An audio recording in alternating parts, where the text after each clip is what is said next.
اعوذ باللہ من الشیطان الرجیم، بسم اللہ الرحمن الرحیم۔ السلام علیکم رحمۃ اللہ وبرکاتہ۔ آج کی پیاری کرامت ہے غوث اعظم رحمۃ اللہ علیہ کی بغیر طہارت نام لینے والوں کی سزا۔ نقل ہے کہ شروع میں سیدنا غوث اعظم رحمۃ اللہ علیہ پر جہالت کا غلبہ تھا، اور اس کی کیفیت یہ تھی کہ جو کوئی آپ کا اسم گرامی بغیر طہارت کے نام لیتا وہ ہلاک ہو جاتا۔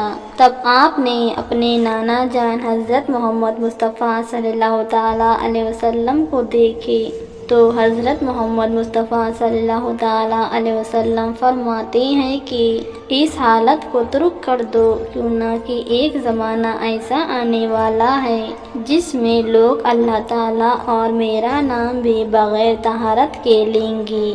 پھر آپ نے سید عالم حضور محمد مصطفیٰ صلی اللہ تعالیٰ علیہ وسلم کی امت پر شفقت فرماتے ہوئے یہ کیفیت واپس لے لی۔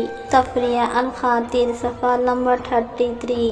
سیدنا غوث اعظم رحمۃ اللہ علیہ اللہ تعالیٰ کی صفات جلالی و جمالی کے منتظر کامل ہے، لیکن جلال آپ پر غالب تھا۔ آپ کا جلال گستاخوں اور بے ادبوں اور نیت میں فتور رکھنے والوں اور آپ کو آزمانے والوں اور آپ کے بدخواہوں کے لیے ہے۔ آپ کا جمال آپ کے مریدوں، عقیدت مندوں اور آداب و احترام کرنے والوں کے لیے ہے۔ اس کرامت سے یہ بھی معلوم ہوا کہ کیفیت جلالی کو واپس لینا اللہ تعالیٰ ہی کا کام تھا، لیکن اس نے اپنے محبوب اولیاء کو یہ تصرف اور اختیار عطا فرمایا ہے۔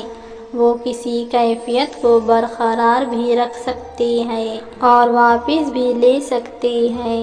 اس کرامت سے سیدنا غوث اعظم رحمۃ اللہ علیہ کی کمال عظمت کا بھی پتہ چلتا ہے کہ بغیر طہارت آپ کا نام لینے والے بھی ہلاک ہو جاتا ہے۔ امید کرتی ہوں آج کا یہ پیاری سی کرامت غوث اعظم رحمۃ اللہ علیہ کی ہے۔ آپ کو یہ کرامت غوث اعظم رحمۃ اللہ علیہ کی پسند آئی ہے تو ہماری ویڈیو کو لائک، ہمارے چینل کو سبسکرائب کرنا مت بھولنا۔ اب مجھے اجازت دیجیے، اللہ حافظ۔